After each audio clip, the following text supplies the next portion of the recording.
story poem I've written about a guy called Trevor and his very naughty pet dragon. Trevor had a dragon, and it was a little tyke. It wouldn't do as it was told. It did what it would like. It burnt the blacksmith's log pile up, nearly fried his cat, chased the baker up the road and vulcanised his hat. Now dragons have a fire to feed, so get through loads of wood, but Trevor's thought that fossil fuels were also rather good. He'd break into the coal yard and he'd gobble up the coke. When full up, he'd belch like mad and fill the streets with smoke. The watermill, where for a prank he'd climb atop the wheel, then run round it backwards to make the bearings squeal. Laughing loud, he'd pick up speed as flames burst from his throat, whilst chucking millers in the pond to see if they would float. In the mill, the grinding wheel went round at such a rate, it sprayed the flour into the air and missed the packing crate. Even faster dragon went, with water everywhere, mixing up the flour to dough. But Trevor didn't care. You see, our Trev was quite well built. Well, to be honest, fat. His snow-white hair was long and thick and done up in a plait. His head was quite enormous, with no neck and double chin. Always wearing hats and coats to hide albino skin. 9 feet tall with teeth like tusks, he was a scary guy. So making friends was hard for him, although he used to try, but mums with babes across the road called him nasty names.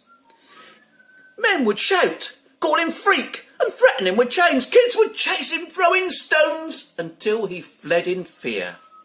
And then he'd hobble back off home, but in his eye a tear. It got so bad he took to bed and hid beneath the sheets, finding comfort scoffing cake and eating loads of sweets. Teased and bullied all his life, he'd finally had enough and realised that to get by you have to act quite tough. So he ripped his meat-cart out and placed there one of stone, and went and got a dragon. Now they left him well alone.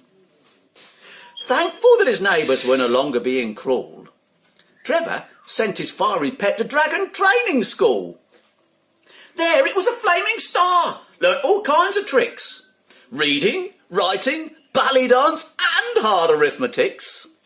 Now Dragon was bohemian, laid back and into arts.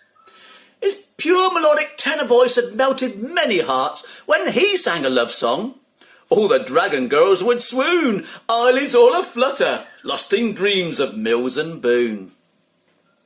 Sculpture was another class where Trevor's pet excelled. His statuettes of anger left beholders quite repelled.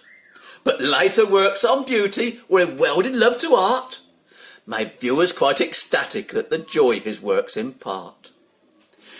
Everything was going really well, till carpentry began, the class that Chisley Bottom, the old woodwork teacher, ran. Trevor's dragon, feeling bored, blew flames and rings of smoke, and then, 'cause he was peckish, had a lunch of beech and oak.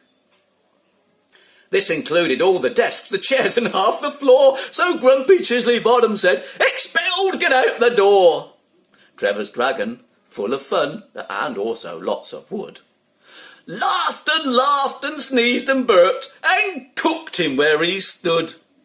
This didn't go down very well with Captain Smack the Head. In fact, he got so angry that I've censored what he said. But Laughing Dragon left the school, told never to return, and granite desks and chairs were bought, because granite doesn't burn. Trevor and his dragon thought they'd take a holiday, so searched the net for places that the pair of them could stay. Every site they visited said, "Smoking not allowed," and dragons with their fiery breath do stand out in a crowd. Then they found the company called Monsters Holiday, guaranteed to find a place your fiery pet can stay. They recommended caravans at Burnham-on-the-Sea, assured that they were dragon-proof, or proof as they could be. The pair both packed their suitcases with everything they'd need, hats and coats for Trevor, and a book or two to read. Dragon packed his bathing cap, snorkel, trunks and mask, and secret stash of kerosene inside a thermos flask. Everything was packed and stowed, all ready for the flight. So Trevor saddled up his pet and flew off in the night. Arriving at the campsite, they were shown the caravan, bought a map of the resort, and holiday began. They'd already scanned the place for different things to try. Trevor went for fish and chips, mushy peas and pie, then a snooze upon the beach beneath his coat and hat. UV factor 1000, there's no tanning under that. Dragon joined a training group, a castle building class, learning how to munch on sound and spit out blocks of glass, building temporary forts for them upon adjacent land, with prizes for the best of these small castles built on sand. Then he went out for a swim, equipped with snorkelling gear. Jet propelled by racing farts, he found he couldn't steer. Torpedo like at 80 knots, he hit a sailing sloop.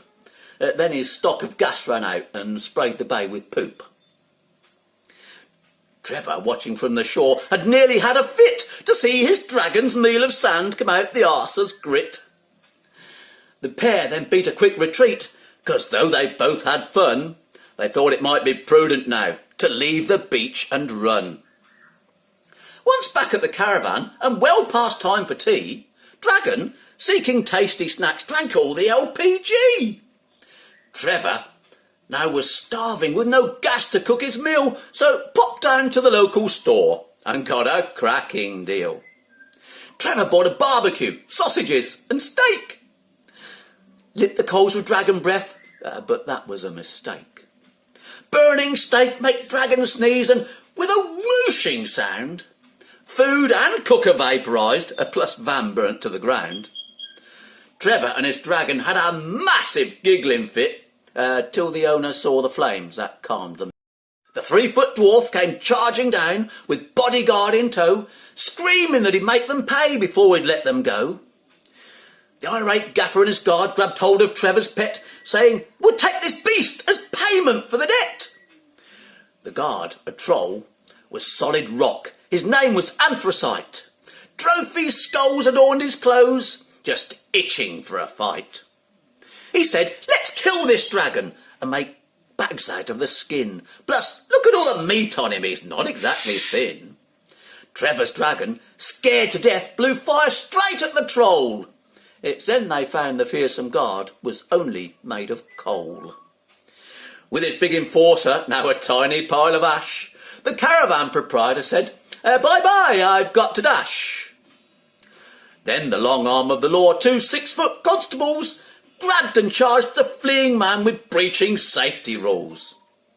It seemed that all these caravans were cheap imported fakes, and not as he has advertised for dragons taking breaks.